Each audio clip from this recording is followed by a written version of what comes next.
Good morning students, मैं Mukesh Saini, PGT mathematics, government senior secondary school Khori, district Rewari, आपका इस प्रसारण में स्वागत करता हूं। प्यारे बच्चों, पिछले लेक्चर में हम कंडीशनल प्रोबेबिलिटी और उससे जुड़ी हुई कुछ प्रॉब्लम्स की प्रोबेबिलिटी फाइंड कर चुके हैं। हमने इसके बाद में इंडिपेंडेंट इवेंट्स के बारे में कुछ प्रॉब्लम सॉल्व की थी। अब एक्सरसाइज 13.2 में से कुछ और प्रॉब्लम्स के साथ हम फिर हाजिर हैं। तो 13.2 एक्सरसाइज से जो प्रॉब्लम हम ले रहे हैं ये क्वेश्चन नंबर 14 है। इससे पहले वाली प्रॉब्लम्स हम पिछले लेक्चर में कवर कर चुके हैं। तो 14 क्वेश्चन है कि probability of solving a specific problem independent by A and B are given 1/2 and 1/3. If both try to solve the problem independently, find the probability of। Question है कि दो पर्सन्स A और B को एक problem solve करने के लिए दी जाती है और वो प्रॉब्लम दोनों इंडिपेंडेंटली सॉल्व करते हैं। तो प्रॉब्लम को ए सॉल्व कर दे, इसे हम प्रोबेबिलिटी ऑफ ए से शो कर रहे हैं और प्रोबेबिलिटी ऑफ ए हमें गिवन है ये 1/2 और बी इंडिपेंडेंटली सॉल्व करता हुआ उस प्रॉब्लम को सॉल्व करे, इस बात की प्रोबेबिलिटी हमें गिवन है 1/3। तो अब हमें दो प्रॉब्लम्स सॉल्व करनी है, दो क्वेश्चंस यहां बताने हैं। पहला जो क्वेश्चन है किस बात की प्रोबेबिलिटी बताएं कि प्रॉब्लम सॉल्व हो गई है। प्रोबेबिलिटी इस बात की कि problem is solve. Probability of problem is solve. तो प्रॉब्लम सॉल्व होने की प्रोबेबिलिटी। प्रॉब्लम सॉल्व होने की प्रोबेबिलिटी का मतलब है कि या तो ए ने प्रॉब्लम सॉल्व कर दी है, बी ने नहीं की है, या बी ने सॉल्व कर दी है, ए ने नहीं की है, या ऐसा भी हो सकता है कि दोनों ने ही इस प्रॉब्लम को सॉल्व कर दिया हो। तो इसको हम इस तरह से दिखा सकते हैं। प्रॉब्लम हो सकता है ए ने सॉल्व कर दी हो और बी ने सॉल्व नहीं करी हो, या फिर ऐसा भी हो सकता है कि ए ने प्रॉब्लम को सॉल्व नहीं किया हो लेकिन बी ने सॉल्व कर दिया हो। एक चांस ये भी बनता है कि दोनों ने ही इस प्रॉब्लम को सॉल्व कर दिया। हमने पिछले लेक्चर में पढ़ा था कि अगर ए और बी दो इंडिपेंडेंट इवेंट्स हैं तो ऐसी स्थिति में ए और दूसरी इवेंट बी का कॉम्प्लीमेंट या बी और ए का कॉम्प्लीमेंट और ए और बी दोनों के कॉम्प्लीमेंट भी इंडिपेंडेंट ही होते हैं। इस कारण से अब इस रिक्वायर्ड प्रोबेबिलिटी को हम ऐसे भी लिख सकते हैं, क्योंकि ये तीनों जो केसेस हैं एक बार में एक ही पॉसिबल है। तो आप ये भी समझ सकते हैं कि म्यूचुअली एक्सक्लूसिव इवेंट की प्रोबेबिलिटीज हैं, तो रिक्वायर्ड प्रोबेबिलिटी इनके सम के इक्वल। और यहां पर क्योंकि ये दोनों इवेंट्स ए और बी डैश, ए डैश और बी और ए और बी इंडिपेंडेंट हैं, तो इसका मीनिंग हम इसको इस तरह से भी लिख सकते हैं, P A into P B dash या बी बार आप बोल सकते हैं, P A dash into P B plus probability of A into probability of B. किसी इवेंट के नहीं होने की प्रोबेबिलिटी हम फाइंड कर सकते हैं वन में से इवेंट के होने की प्रोबेबिलिटी को माइनस करके। यहां पर प्रोबेबिलिटी ऑफ ए 1/2 है, तो प्रोबेबिलिटी ऑफ ए डैश या ए बार को हम इस तरह से भी लिख सकते हैं कि 1 - 1/2 जो कि 1/2 है, और इसी तरह से पी बी बार या बी डैश 1 - 1/3 ये 2/3। ये प्रोबेबिलिटीज हम यहाँ पुट कर देते हैं। प्रोबेबिलिटी ऑफ ए का मीनिंग होगा 1/2, प्रोबेबिलिटी ऑफ बी डैश यानी 2/3 है, प्रोबेबिलिटी ऑफ ए डैश ये भी 1/2 है और प्रोबेबिलिटी ऑफ बी है 1/3, और इसी तरह से ये दोनों प्रोबेबिलिटीज भी हमें गिवन। जब भी आपको सॉल्व करना हो प्रोबेबिलिटी का क्वेश्चन तो आप उसको सिंप्लीफाई बाद में करें। ऐसा करने से आपको हमेशा डिनोमिनेटर सेम मिलेगा। तो डिनोमिनेटर में आप देख रहे हैं सभी जगह 6 है, तो रिक्वायर्ड प्रोबेबिलिटी हम आराम से लिख देंगे कि 4/6 है या 2/3। ये तो इस क्वेश्चन को करने का एक तरीका। अब इसी क्वेश्चन को आप दूसरे तरीके से भी समझ सकते हैं कि probability of problem is solved, ये अल्टरनेट मेथड आप कभी भी यूज कर सकते हैं। अल्टरनेटिवली आप ऐसा भी कर सकते थे, probability that problem is solved.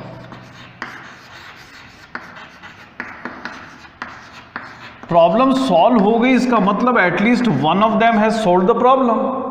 यही मीनिंग हुआ कि प्रॉब्लम तभी तो सॉल्व होगी जब कम से कम एक ए या बी में से इस प्रॉब्लम को सॉल्व कर चुका हो।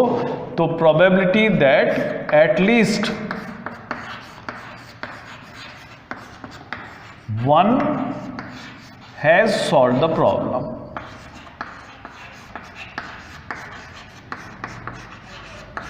हमने ये भी पढ़ा था कि अगर ए और बी इंडिपेंडेंट इवेंट्स हैं तो कम से कम एक इवेंट के होने की probability 1 minus probability of A dash into B dash से फाइंड की जा सकती है।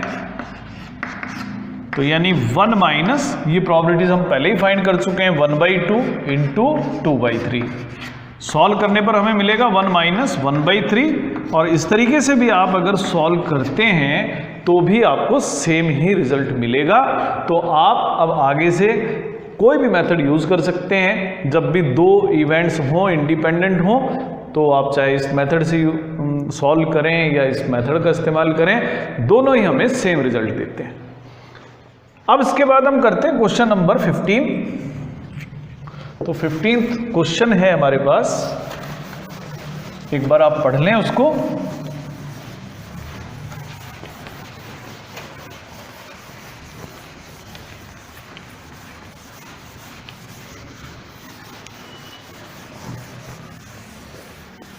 फिफ्टींथ क्वेश्चन है कि one card is drawn at random from a well shuffled pack of 52 cards in which of the following cases are the events E and F are independent. यानी जो experiment है उसमें हमें कार्ड्स के packet में से कार्ड्स निकालने हैं और उसमें हमें ये कुछ इवेंट्स डिफाइन की हुई हैं। पहली इवेंट पहले पार्ट में है कि कार्ड ड्रॉन इज स्पेड।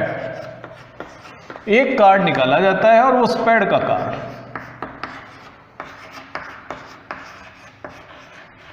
अब एफ जो इवेंट है वो है कि कार्ड ड्रॉन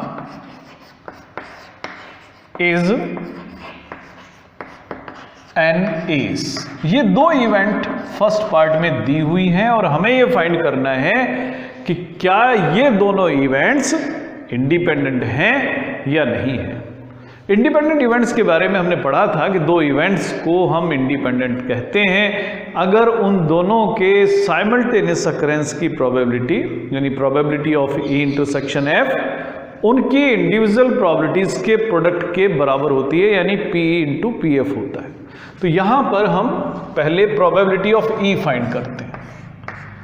एक कार्ड निकाला जाता है और वो स्पेड का कार्ड हो, इस बात की प्रोबेबिलिटी। आप जानते हैं जो पैक ऑफ कार्ड्स होता है उसमें स्पेड के 13 कार्ड्स होते हैं, तो प्रोबेबिलिटी ऑफ ई है 13/52 यानी 1/4। इसी तरीके से प्रोबेबिलिटी ऑफ एफ होगा कि एक कार्ड ड्रा करा जाता है और वो एस हो। अब आप जानते हैं कि पूरे पैक में 4 एस कार्ड्स होते हैं, तो एस कार्ड को फाइंड करने की प्रोबेबिलिटी 4/52 होती है, जिसे हम 1/13 भी लिख सकते हैं। अब हम बात करेंगे कि ये ई इंटरसेक्शन एफ होगा क्या और उसकी प्रोबेबिलिटी क्या होगी। ई इंटरसेक्शन एफ का मीनिंग होगा कि कार्ड निकाला जाता है, वो स्पेड कार्ड भी हो और एस भी। तो आप ई इंटरसेक्शन एफ को अगर रीडिफाइन करें यहां पर, तो इसका मतलब होगा कि card is ace of spade. अब आप जानते हैं कि एस ऑफ स्पेड तो सिर्फ एक ही कार्ड है, ऐसा कार्ड जो एस भी हो और स्पेड भी हो, तो ऐसा सिर्फ एक ही कार्ड है। तो ई इंटरसेक्शन एफ की जो प्रोबेबिलिटी है 1/52 है। तो यहां पर प्रोबेबिलिटी ऑफ ई और प्रोबेबिलिटी ऑफ एफ का अगर हम प्रोडक्ट करते हैं तो भी 1/4 इंटू 1/13 ही हमें मिलेगा, जो कि 1/52 होगा। दोनों सेम है। ई इंटरसेक्शन एफ की प्रोबेबिलिटी उतनी ही है जितनी पीई और पीएफ का प्रोडक्ट। और इसका मतलब हुआ कि ये जो इवेंट्स हमें यहां पर दी गई हैं ई एंड एफ आर इंडिपेंडेंट, ये दोनों इंडिपेंडेंट इवेंट्स।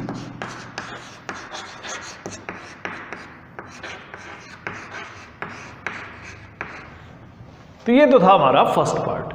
अब सेकंड पार्ट पढ़ते हैं। तो सेकंड पार्ट में जो इवेंट ई है वो है कि कार्ड ड्रॉन इज ब्लैक,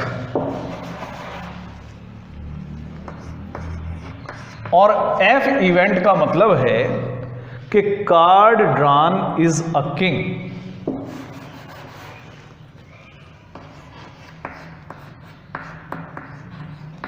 ये दो इवेंट्स हमें डिफाइन करके दी हुई हैं। ई का मतलब है कि कार्ड निकाला जाता है, कार्ड ब्लैक कलर का हो, और एफ का मीनिंग है एक कार्ड निकाला जाता है और वो किंग। ई इंटरसेक्शन एफ का मीनिंग यहां पर होगा एक कार्ड निकाला जाता है जो ब्लैक भी हो और किंग भी हो, यानी आप इसको लिख सकते हैं card drawn is king of black colour. तो ब्लैक कलर का किंग होना चाहिए।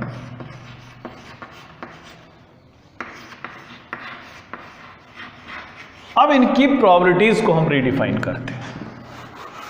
तो प्रोबेबिलिटी ऑफ ई एफ और ई इंटरसेक्शन एफ की प्रोबेबिलिटीज को हम फाइंड करते हैं। देखते हैं ई की प्रोबेबिलिटी क्या है।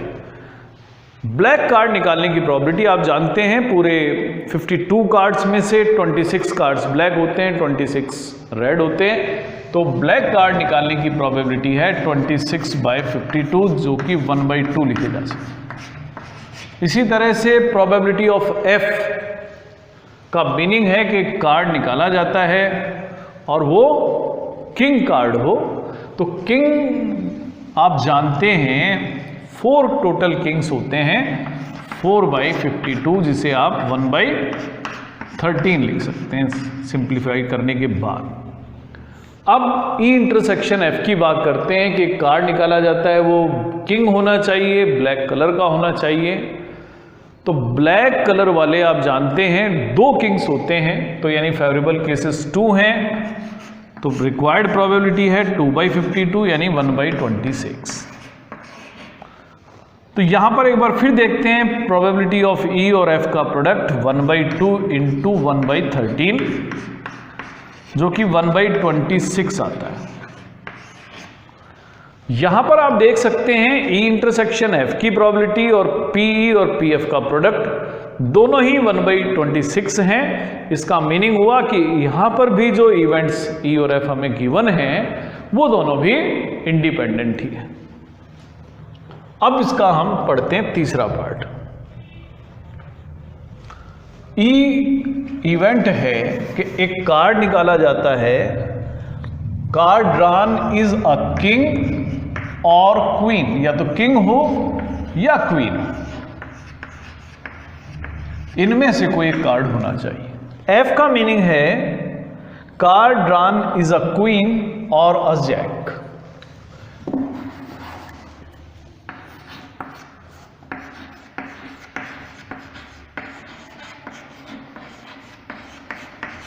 तो आप पहले तो इनको समझें और उसके बाद हम ई इंटरसेक्शन एफ की बात करें। ई का मीनिंग है कि कार्ड निकाला जाता है और वो कार्ड या तो किंग हो या क्वीन हो। एफ इवेंट का मतलब है कि जो प्लेइंग कार्ड्स का पैक है उसमें से कार्ड निकालें और वो कार्ड या तो क्वीन हो या जैक हो। अब ई इंटरसेक्शन एफ का मतलब है कि जो कार्ड आप निकाल रहे हैं किंग या क्वीन हो या क्वीन और जैक हो, इसका मीनिंग ये हुआ कि कार्ड ड्रॉन इज क्वीन। तो कार्ड जो हम निकालें वो क्वीन कार्ड हो, ये इंटरसेक्शन एफ का यहां मीनिंग। अब बात करते हैं ई की प्रोबेबिलिटी। जो फेवरेबल केसेस हैं, किंग्स 4 हैं, क्वींस भी 4 हैं, तो total favourable case 8। Required probability 8/52। आप इसको 4 से भाग दे दें, 2/13 आप लिख सकते हैं। इसी तरह से एफ की जो प्रोबेबिलिटी है, यहां पर भी फेवरेबल केसेस 8 ही हैं, क्वीन और जैक। 4 क्वीन हैं, 4 जैक हैं, टोटल 8 फेवरेबल केसेस हैं। 8/52 यानी 2/13। ई इंटरसेक्शन एफ में हमें निकालना है क्वीन की प्रोबेबिलिटी। तो क्वींस 4 हैं, 4/52 यानी 1/13। अगर यहां पर प्रोबेबिलिटी ऑफ ई और एफ का प्रोडक्ट करें तो 2/13 और 2/13 का प्रोडक्ट हमें करना होगा, जो कि 4/169 आएगा।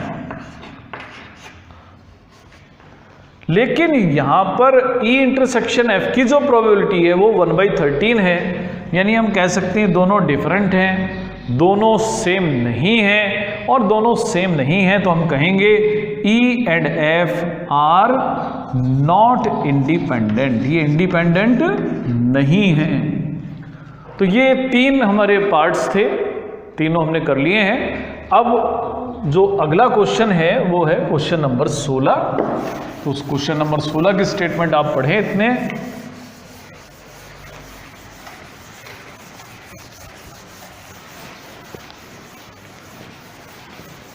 सोलह क्वेश्चन है, in a hostel 60% of the students read Hindi newspaper. तो हम जो इंफॉर्मेशन है उसको एक बार लिख लेते हैं। 60% स्टूडेंट्स किसी हॉस्टल में हिंदी न्यूज़पेपर पढ़ते हैं और 40% स्टूडेंट इंग्लिश का न्यूज़पेपर पढ़ते हैं और 20% स्टूडेंट ऐसे भी हैं जो हिंदी और इंग्लिश दोनों को पढ़ते हैं।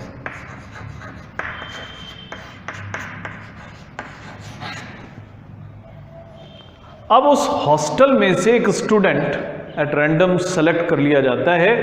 अब हमें बताना है इस बात की प्रोबेबिलिटी कि वो जो स्टूडेंट हम सेलेक्ट कर रहे हैं ना हिंदी न्यूज़पेपर पढ़े और ना ही इंग्लिश का न्यूज़पेपर पढ़े।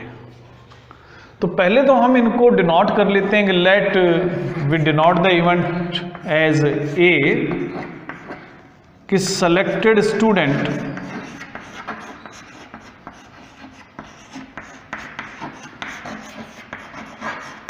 Reads Hindi newspaper. इसी तरह से बी का मीनिंग यहां पर होगा, ये हम डिफाइन कर रहे हैं कि जो सेलेक्टेड स्टूडेंट है reads English newspaper.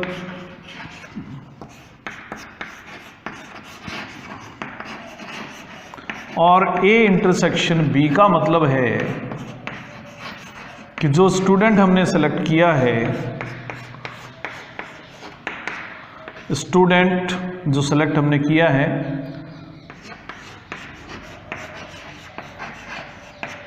Reads both newspapers, जो हिंदी के हों चाहे इंग्लिश के हों।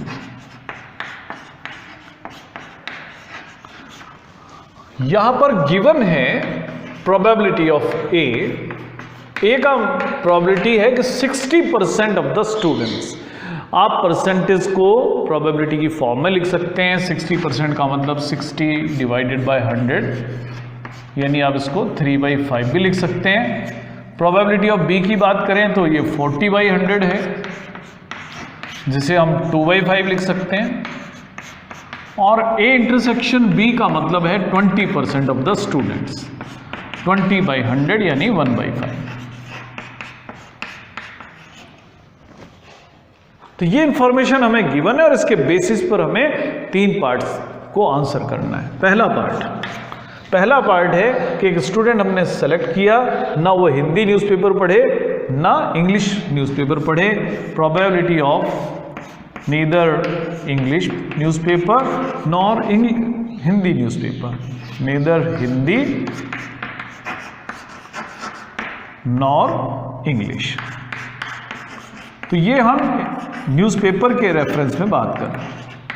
तो सिंबलिकली हम इसको लिख सकते हैं कि ना ए और ना ही बी। तो ये probability of A dash intersection B dash को हम इस तरह से भी लिख सकते हैं कि probability of A union B का डैश यानी 1 minus probability of A union. A union B की प्रोबेबिलिटी हम फाइंड कर सकते हैं। तो ये एडिशन थ्योरम हमने पढ़ी थी, probability of A plus probability of B minus probability of A intersection B. ये वैल्यूज हम इसमें पुट कर देते हैं तो हमें मिलेगा 1 माइनस 3/5 प्लस 2/5 माइनस 1/5। तो यानी आपको 1 में से माइनस कर देना है 4/5। तो रिक्वायर्ड प्रोबेबिलिटी होगी जिसमें वो स्टूडेंट्स की प्रोबेबिलिटी जो ना हिंदी न्यूज़पेपर पढ़ते हैं ना इंग्लिश न्यूज़पेपर पढ़ते हैं, तो उनकी जो प्रोबेबिलिटी है 1 माइनस 4/5 यानी 1/5। अब जो दूसरा पार्ट है उसमें हमें बताना है कि एक स्टूडेंट हमने सेलेक्ट किया है और वो जो स्टूडेंट हमने सेलेक्ट किया वो इस तरीके का स्टूडेंट है जिसके बारे में जानकारी है कि शी रीड्स हिंदी न्यूज़पेपर।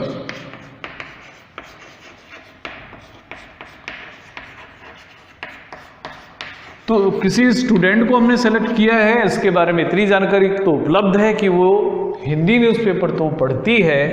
तो इस बात की प्रोबेबिलिटी फाइंड करें that she reads English newspaper. तो प्रोबेबिलिटी ऑफ आपको बी फाइंड करना है और वो भी उस समय फाइंड करना है जब आपको एक्स्ट्रा इन्फॉर्मेशन है कि वो स्टूडेंट जो सेलेक्ट की गई है हिंदी न्यूज़पेपर पढ़ती है, यानी आपको कंडीशनल प्रोबेबिलिटी बतानी है बी की when A has already occurred, यानी कंडीशनल प्रोबेबिलिटी आपको बी की बतानी है। तो ये आप जानते हैं probability of A intersection B divided by P A होता है।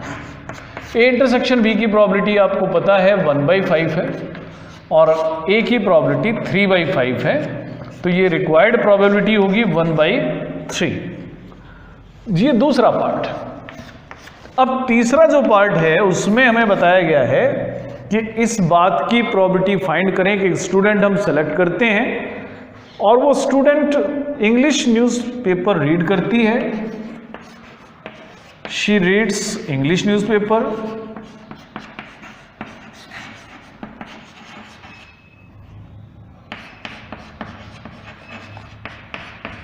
तो इतनी इन्फॉर्मेशन तो है कि एक स्टूडेंट को हमने सेलेक्ट किया है और उसके बारे में ये इन्फॉर्मेशन है कि वो इंग्लिश का न्यूज़पेपर तो पढ़ती है। तो इस बात की प्रोबेबिलिटी बताएं कि वो हिंदी का भी न्यूज़पेपर पढ़ती होगी, यानी इस बार हमें बताना है कंडीशनल प्रोबेबिलिटी ऑफ ए क्या है। तो conditional probability of A when B has happened is probability of A intersection B divided by P A. तो ये प्रोबेबिलिटीज हमें गिवन है। 1/5 को डिवाइड करेंगे हम यहाँ बी लिखेंगे, तो प्रोबेबिलिटी ऑफ बी है 2/5, तो 1/5 को 2/5 से डिवाइड कर देंगे, आपको आंसर मिल जाएगा और ये आंसर होगा 1/2। अब ये जो हमारे डेस्क्रिप्टिव क्वेश्चन थे वो तो पूरे हुए, उसके बाद में 2 मल्टीपल चॉइस क्वेश्चंस भी हैं। तो पहले है 17th क्वेश्चन। 17th क्वेश्चन है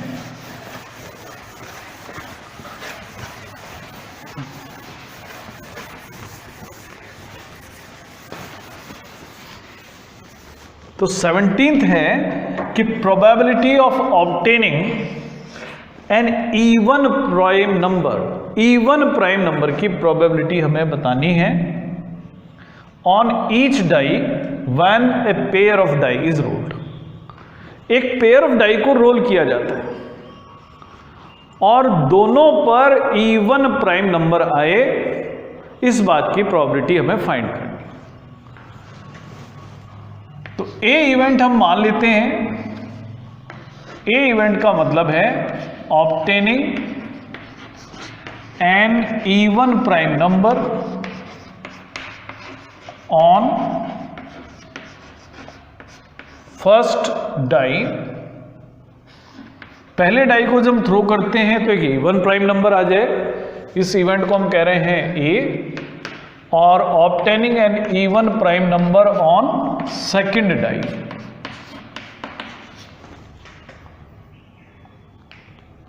दो डाई को हम थ्रो कर रहे थे, इवेंट ए हमने कहा कि डाई को थ्रो करने पर इवन प्राइम नंबर आ जाए, इसे हमने कहा इवेंट ए, और दूसरे डाई पर इवन प्राइम नंबर आ जाए, इसे हमने कहा है बी। दोनों इवेंट्स इंडिपेंडेंट हैं क्योंकि पहले डाई पर क्या रिजल्ट आता है उससे दूसरे डाई के रिजल्ट पर कोई प्रभाव नहीं पड़ेगा। तो यहां पर A and B are independent,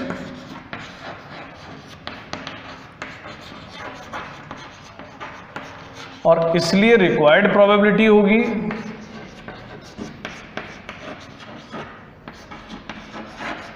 दोनों के प्रोडक्ट के बराबर probability of A multiplied by probability of B.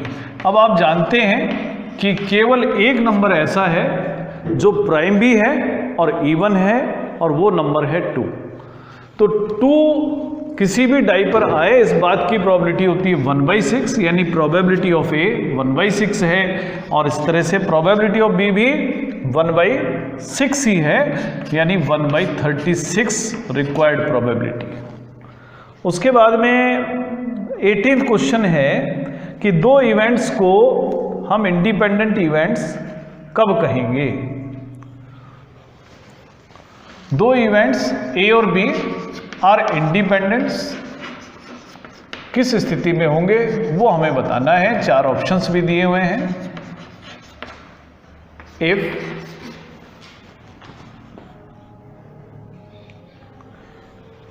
तो इसमें अगर दो इवेंट इंडिपेंडेंट हो तो जरूरी नहीं है कि वो पहला ऑप्शन है कि म्यूचुअली एक्सक्लूसिव हो। एक और ऑप्शन हमें तीसरा दिया हुआ है कि प्रोबेबिलिटी ऑफ ए और प्रोबेबिलिटी ऑफ बी बराबर होंगी अगर इंडिपेंडेंट है। तो ऐसा भी नहीं होता है कि दो इवेंट इंडिपेंडेंट हो तो दोनों की प्रोबेबिलिटी सेम हो।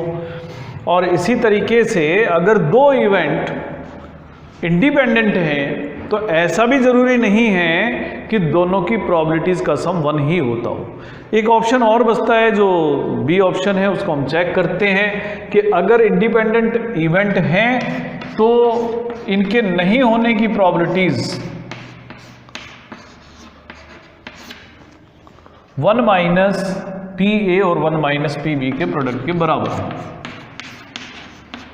तो ये जो ऑप्शन है इसलिए सही है कि हमने ये पढ़ा हुआ है कि अगर ए और बी इंडिपेंडेंट हैं तो ऐसी स्थिति में जो इनकी नेगेटिव प्रोबेबिलिटीज हैं ए डैश की और बी डैश की, ये दोनों इवेंट भी इंडिपेंडेंट ही होती हैं। और ऐसी स्थिति में पी ए डैश और पी बी डैश को इनके प्रोडक्ट के बराबर लिखा जा सकता है। इसका मीनिंग हुआ कि ऑप्शन बी ही करेक्ट ऑप्शन है। तो प्यारे बच्चों, इस एक्सरसाइज के सारे क्वेश्चंस हमने कर लिए हैं। अगले लेक्चर में हम एक बहुत ही इंपॉर्टेंट टॉपिक के बारे में पढ़ेंगे जिसमें हम लॉ ऑफ टोटल प्रोबेबिलिटी के बारे में पढ़ेंगे और बेस थ्योरम के बारे में पढ़ेंगे। आज के लिए इतना ही, धन्यवाद।